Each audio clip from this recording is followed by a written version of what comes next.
Hello, everybody. So one of the major things that commenters in my last video wanted was a different video giving a treatment of the equations that I use to figure out gravity, to figure out the force of gravity between two atoms. So I don't have any good video editing software, so you'll just have to suffice with this, I'm afraid. These are the equations that I use to calculate gravity. This is the basic idea that we're working from. This is the estimation of the force of gravity that exists between two hydrogen atoms in a 1 centimeter cube container at a Lagrange point. So at a Lagrange point, obviously there's no external force of gravity, or in theory at least, in principle at least, we'd be able to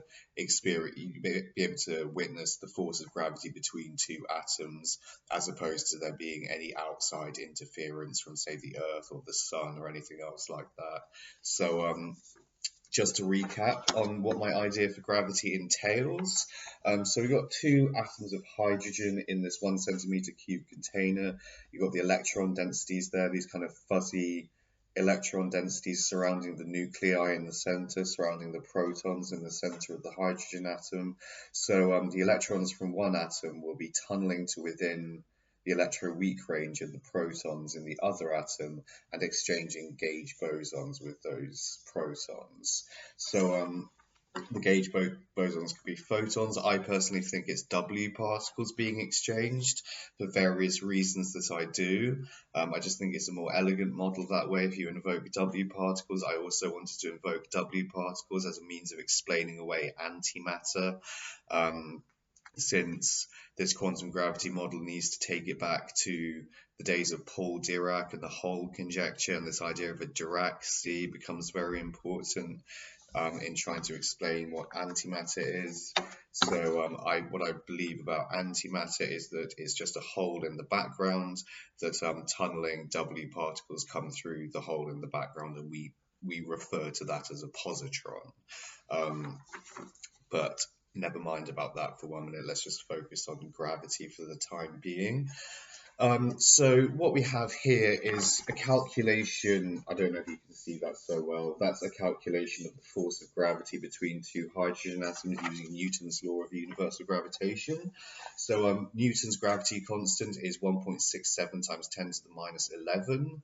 That is then multiplied by 1.67 times 10 to the minus 27, because a hydrogen atom weighs about 1.67 times 10 to the minus 27 kilograms, multiplied again by the same mass, since it's two hydrogen atoms, both have the same mass, divided by the square of the distance between them, which is 0.01. The square of 0.01 is, of course, just 0.01. So I put that in the denominator there, and the number that you get out of that is tiny. It's really, really small, the amount of force of gravity between two hydrogen atoms. So you get 1.86 times 10 to the minus 62 Newton meters cubed per kilogram squared, which is an incredibly small amount of force. It's trans-Planckian. It's lower than the Planck constant. So this is kind of another reason why quantum mechanical thinking added in there doesn't necessarily help things so much when trying to think about gravity, when trying to think about how gravity is transmitted in units of Planck energy and so on in quantum mechanics, in standard quantum mechanics at least.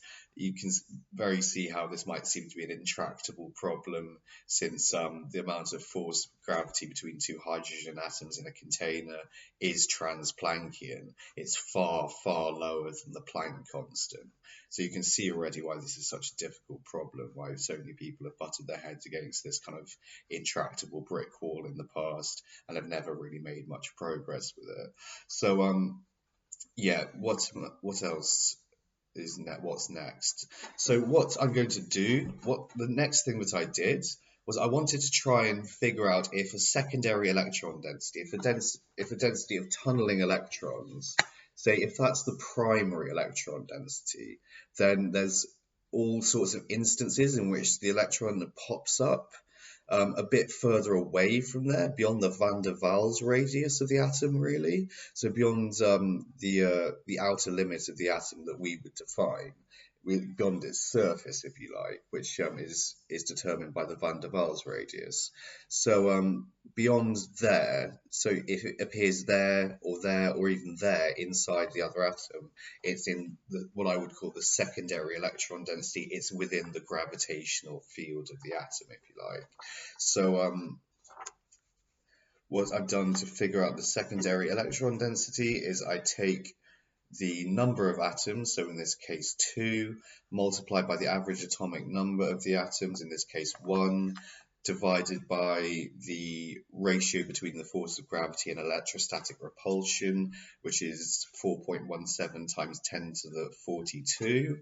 And out of that, you get 4.82 times 10 to the minus 43, which is just a measure of the number of electrons that exist within the secondary electron density, which is a very, very tiny number again, and it's in fact a fraction of 1 electron, but we're using a time-independent version of the equation at the moment, so that can be excused, I think, at the moment.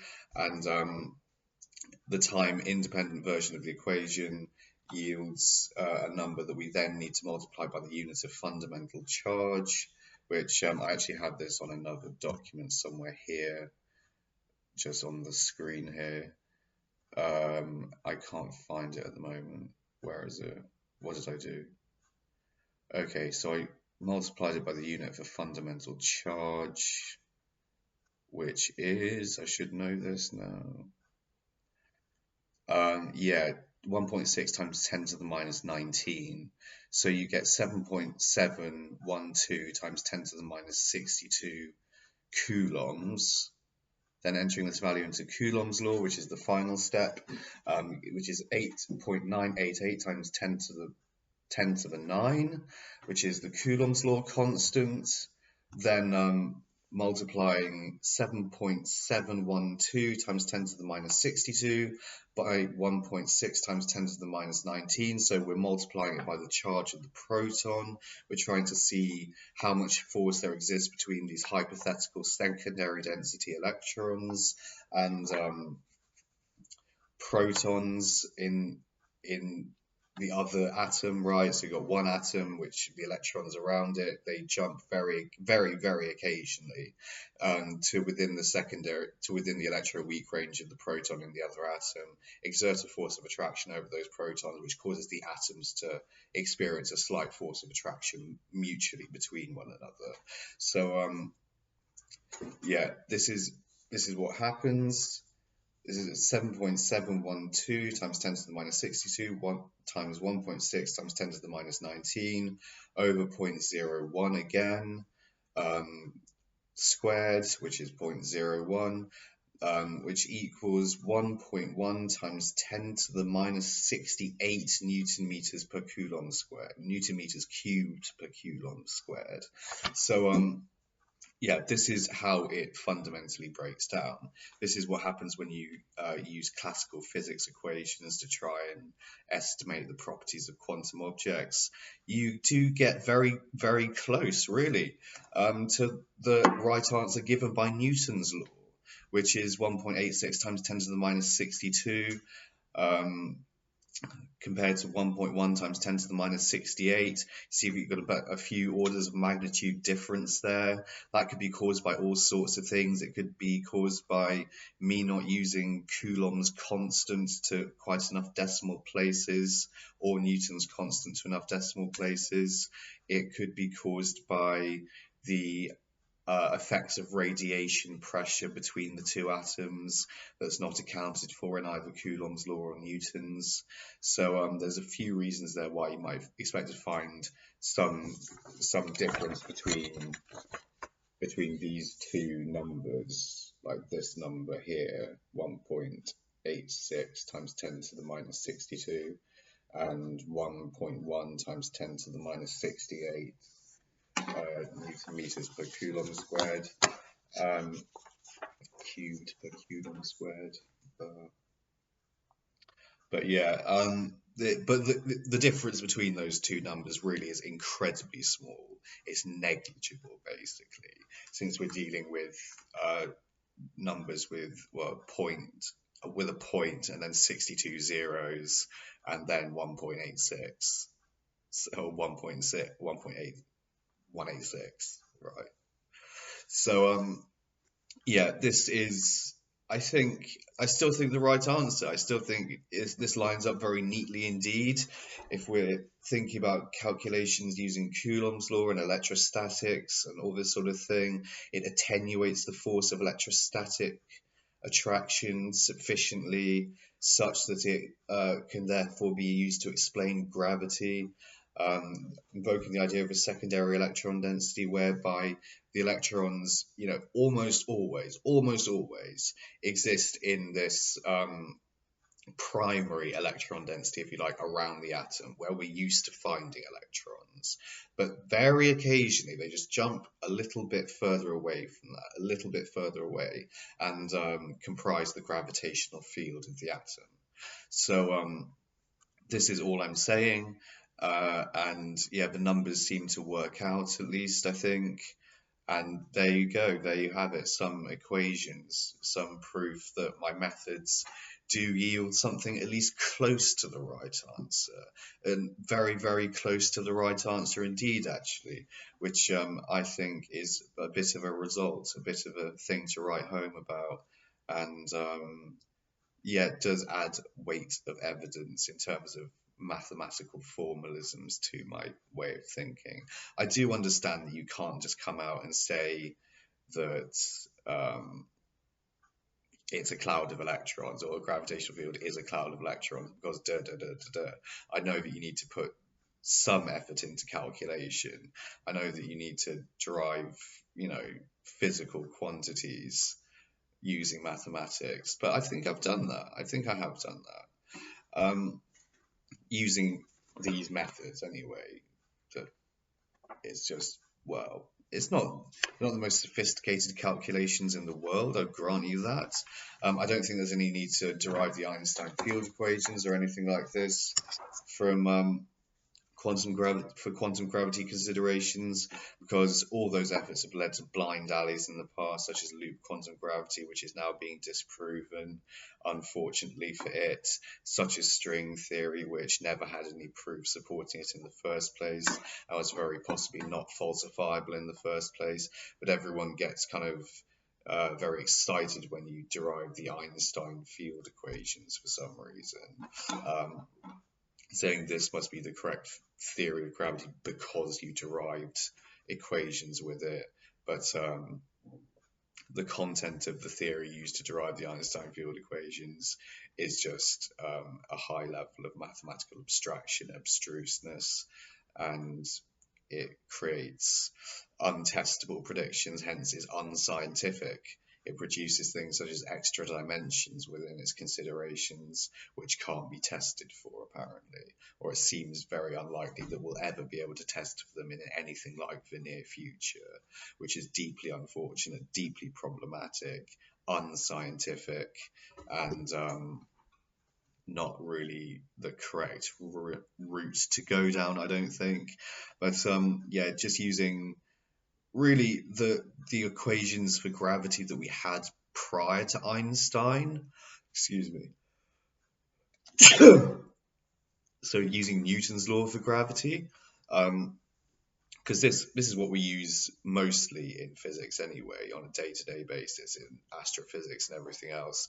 That is, use Newton's law for universal gravitation gets us 99.6% of the way we need to go with it, with a few outlying cases which aren't accounted for in Newton's law for gravity, which are accounted for in Einstein's calculations or in Einstein's equations. But yeah, I think that this provides a compelling case that we can use mathematical methods involving secondary electron densities by calculating the amount of electrons that comprise a gravitational field, which is basically what we're doing when we take the average atomic number and the number of atoms and divide by the ratio between gravity and the electrostatic force.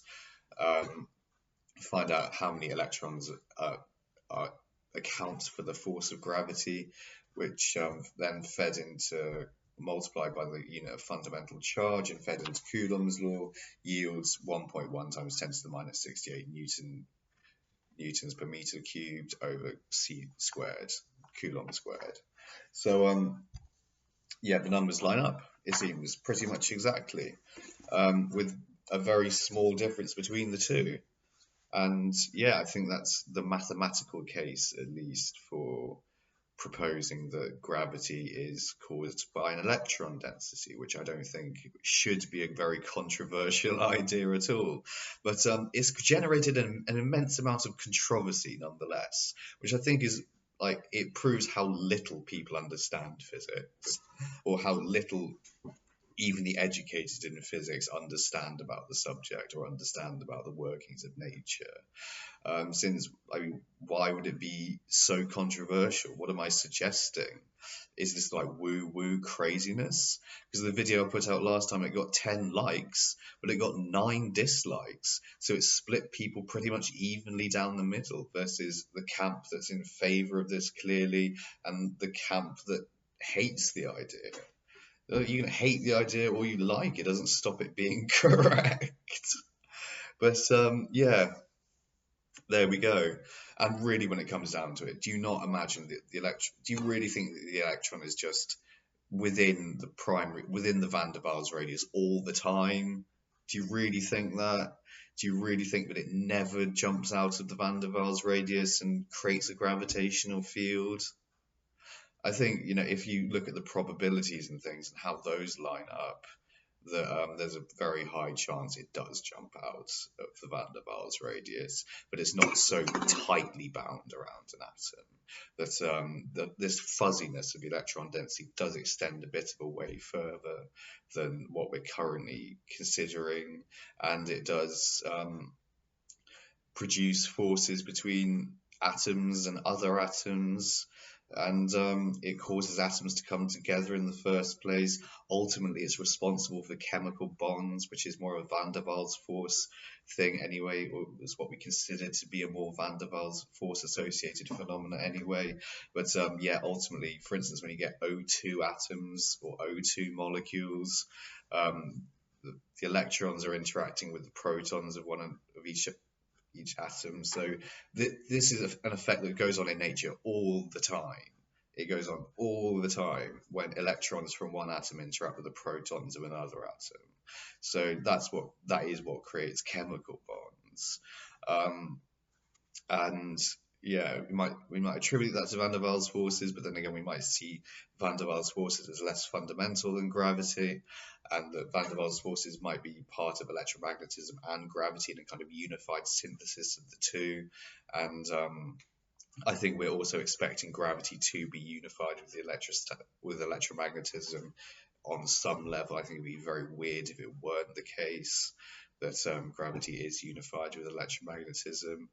But there we go. A lot of people don't like that idea, don't share that same enthusiasm, unfortunately. I don't know why that is, though. I don't know why people dislike the idea of unification in physics, because it seems like all the other forces are unified, so it seems very likely, I think, also that gravity will be somehow unified with electromagnetism. So yeah, okay, I've prattled on long enough. I've given my evidence and my mathematical treatment of this idea, which deals with a very simple case, a quantum system, obviously, 2 hydrogen atoms in a 1 centimeter cube container, using with Newton's law and Coulomb's law to estimate the forces between the two. And yeah, that's it.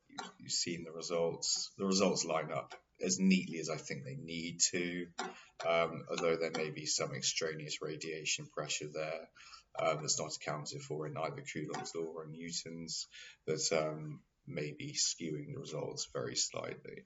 But no, 1.86 times 10 to the minus 62 and 1.1 times 10 to the minus 68 are really not very far away from one another as numbers.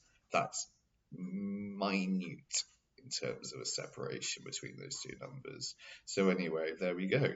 And yeah, it does line up quite nicely, really. So, force of gravity. And I think the universe can be understood algebraically without invoking lots of calculus and things also. And lots of other physicists in the mainstream of physics actually agree with that position. So there we go. Solves, hopefully.